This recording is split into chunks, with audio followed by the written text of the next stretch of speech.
Zapraszamy do wysłuchania odcinków nowej serii podcastu Spotkania Biuletynu zatytułowanej Polonistyka zaangażowana. Polonistyka nie jest bezradnym przyglądaniem się światu. Daje narzędzia, by się w nim odnaleźć, pomóc go zrozumieć, zapobiec wykluczeniu i osamotnieniu. Taka jest polonistyka, którą chcemy pokazać poprzez nasz projekt. Polonistyka zaangażowana.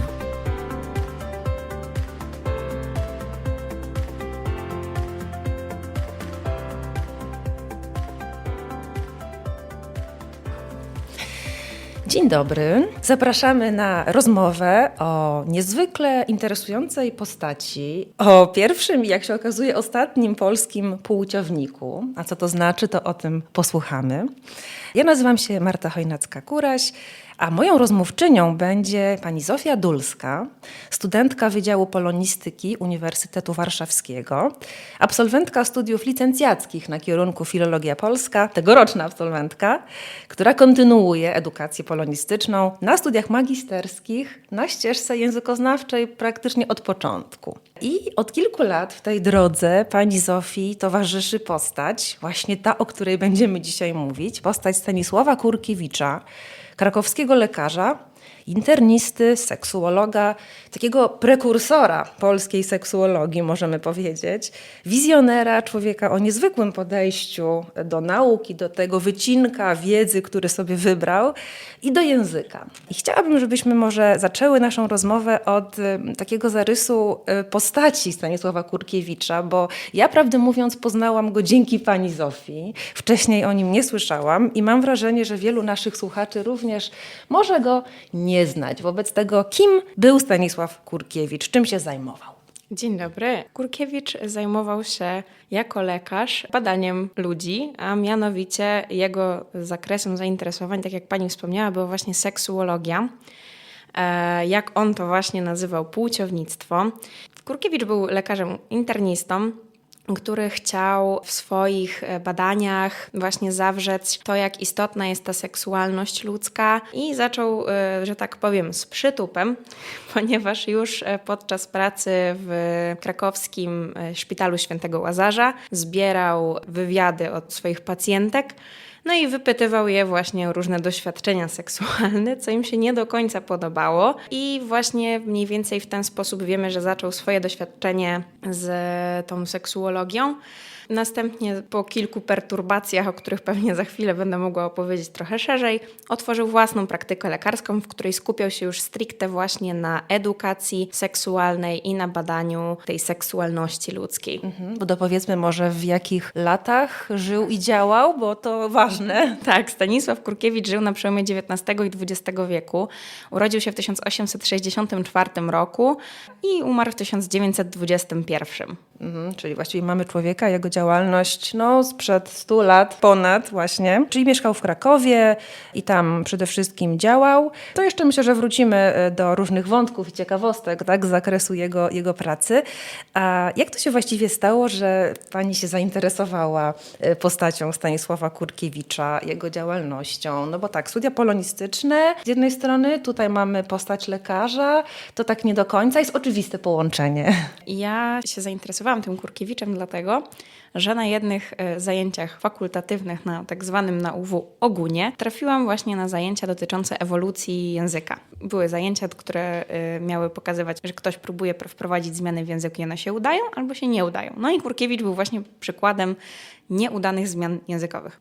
Wtedy ten wykładowca podał kilka przykładów tych wyrazów, które chciał zaproponować Kurkiewicz, ale one nie weszły do użytku. Ja stwierdziłam, że one są bardzo ciekawe i chciałabym przeczytać coś więcej na jego temat. Zapisałam sobie to nazwisko w notatkach. Potem wróciłam do domu, poszukałam, przeczytałam i w tym samym czasie byłam na zajęciach ze słowotwórstwa, z gramatyki opisowej języka polskiego na licencjacie na 2. roku i omawialiśmy m.in.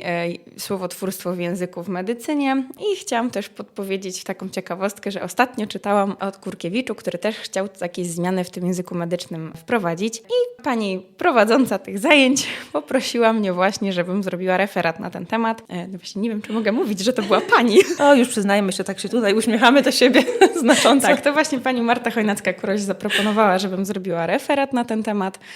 Zrobiłam ten referat, potem jeszcze z tego referatu wyszła praca zaliczeniowa na te konkretne zajęcia. Na następnym semestrze miałam zajęcia z gramatyki historycznej, z wprowadzenia do językoznawstwa diachronicznego i na tych zajęciach z moją późniejszą promotorką też porozmawiałam trochę o Kurkiewiczu, no bo biorąc pod uwagę fakt, że to jednak 100 lat temu, no to w pewnym sensie jest to takie diachroniczne właśnie.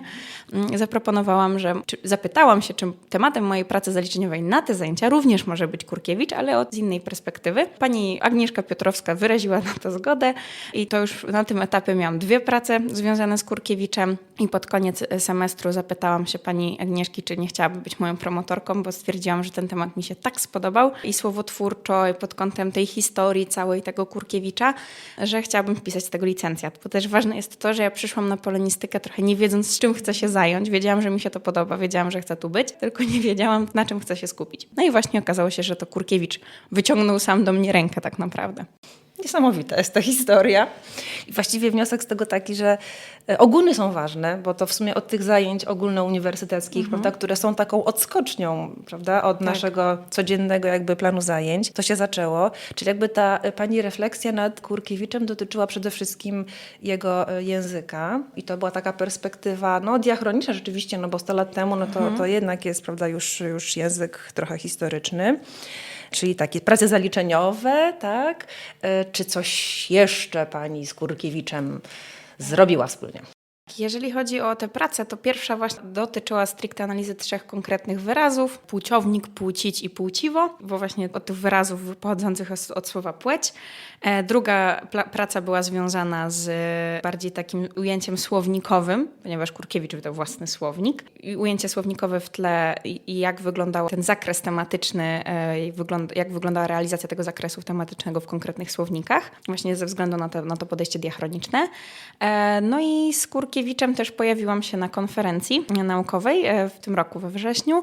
To była konferencja Biohumanistyka, referencje życia i tutaj właśnie na tej konferencji postanowiłam przedstawić Kurkiewicza, ponieważ uważam, że jest to postać, o której naprawdę warto opowiadać o tym jego wynalazku językowym i o tej jego świadomości językowej, po prostu o tym ciekawym projekcie. Mam takie wrażenie, że jakby pisanie o lekarzu i o jego twórczości, no to jest obszar interdyscyplinarny. Mamy trochę medycyny, mamy troszeczkę elementy kultury, historii, języka.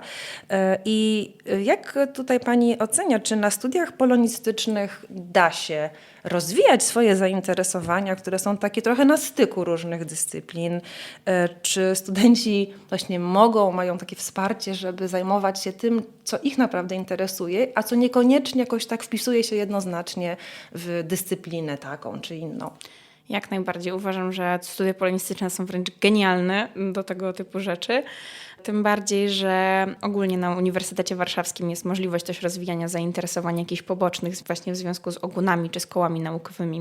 U nas przecież na Wydziale Polonistyki jest mnóstwo kół naukowych związanych czy z baśniami, czy z prostym językiem. Takie bardziej techniczne i takie bardziej fantastyczne rzeczy, że tak powiem. Ale też uważam, że bardzo duży i szeroki zakres jest czy przy wyborze seminariów, czy przy wyborze konwersatoriów już na drugim stopniu.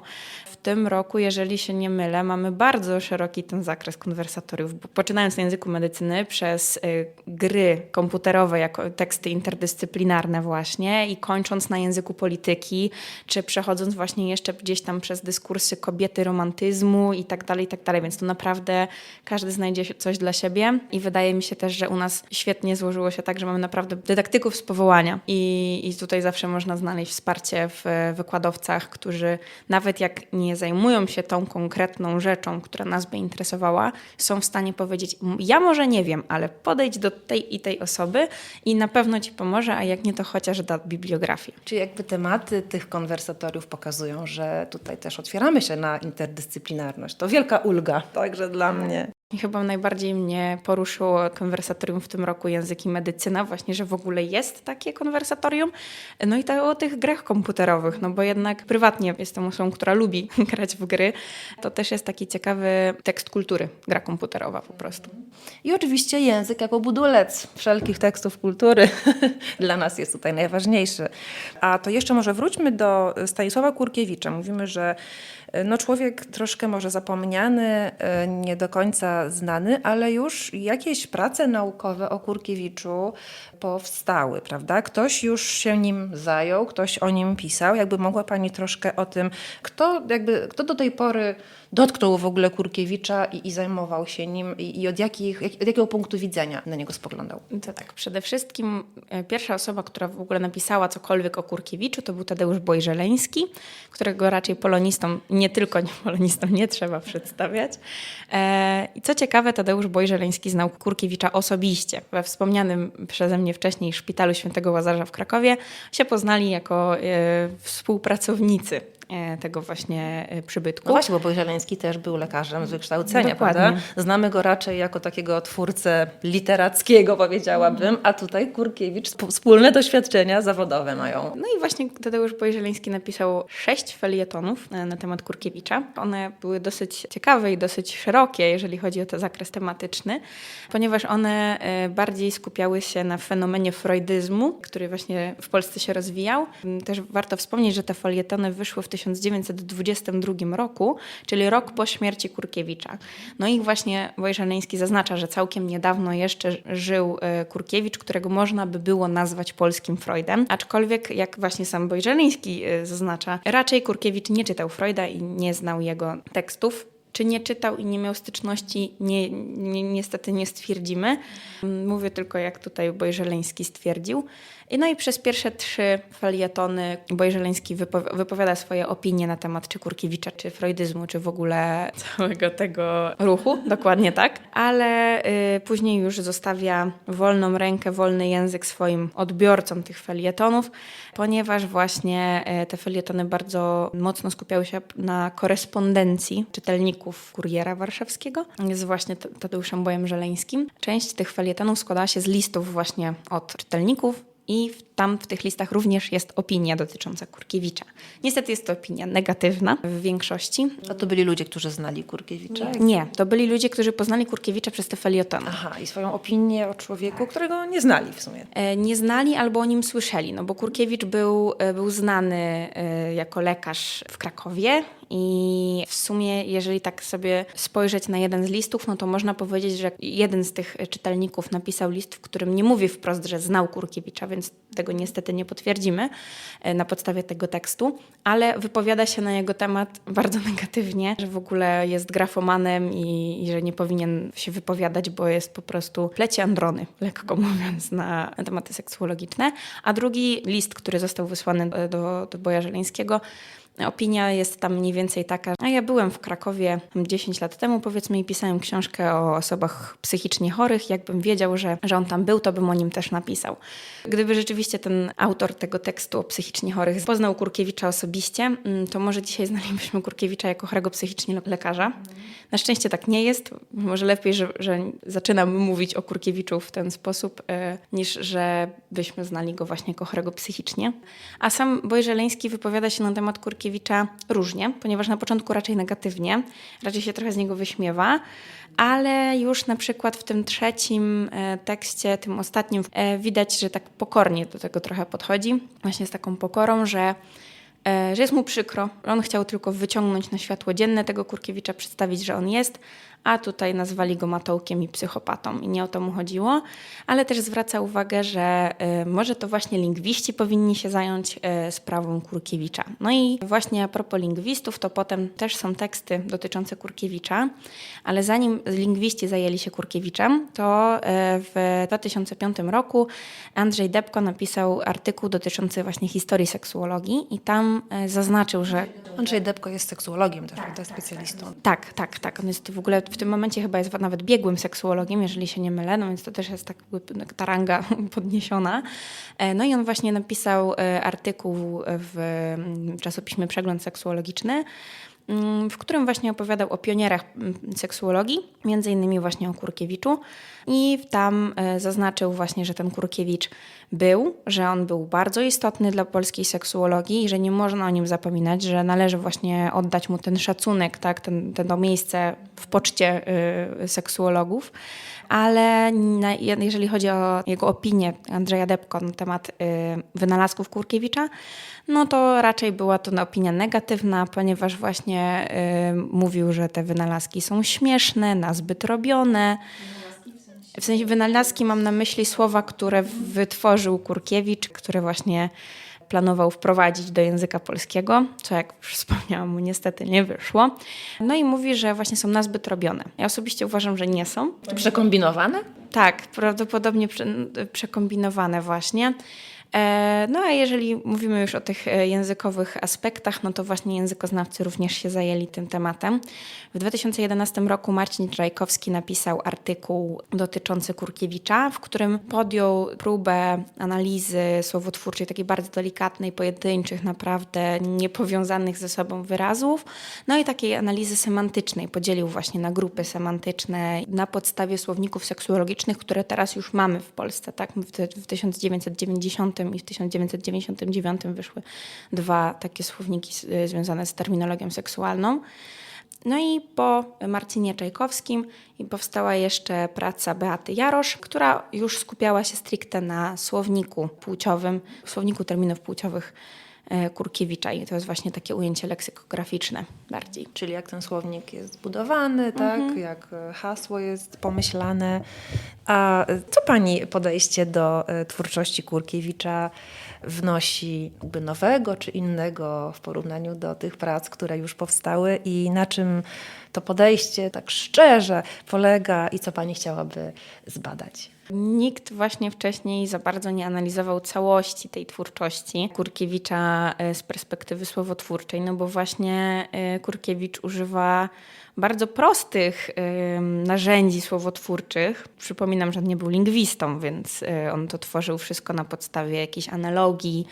A mnie się właśnie bardzo spodobało to, co wszyscy uważają za śmieszne w Kurkiewiczu. Mnie się spodobało, że on chciał stworzyć język neutralny, nierubaszny, którego można by było używać w rozmowie z lekarzem czy z kimś innym. W sensie po prostu w takiej codziennej rozmowie.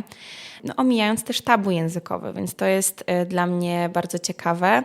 I moje podejście jest do Kurkiewicza takie, że ja bym bardzo chciała przeanalizować jego wyrazy, zobaczyć, czy może z tego, co on robił 100 lat temu, jesteśmy w stanie zaczerpnąć coś dzisiaj, ponieważ no niestety tabu językowe nadal wokół tej strefy seksualnej jest. I ja chcę właśnie przeanalizować te wyrazy, zobaczyć jakieś wnioski, wyciągnąć z tego. Na ten moment przeanalizowałam tylko 54 jednostki, tylko jeden mały rozdział z tego słownika. A jest tych słów ile? 1800. 1800, więc jeszcze dużo do zrobienia. Zgodnie z wyliczeniami właśnie Beaty Jarosz jest 1800 jednostek.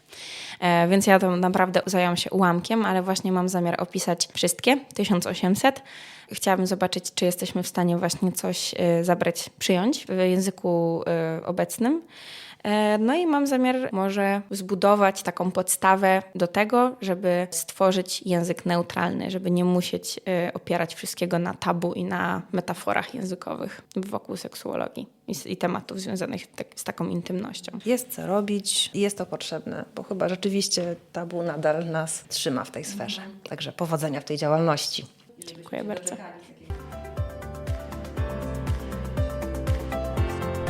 Serię podcastów Polonistyka zaangażowana zrealizowano w ramach projektu Polonistyka wobec wyzwań współczesnego świata. Dofinansowano ze środków budżetu państwa w ramach programu Ministra Edukacji i Nauki pod nazwą Nauka dla Społeczeństwa 2. Numer projektu podano w opisie. Zapraszamy do wysłuchania kolejnych odcinków dostępnych na platformach Spreaker, Spotify i YouTube oraz w internetowym biuletynie polonistycznym. Do usłyszenia.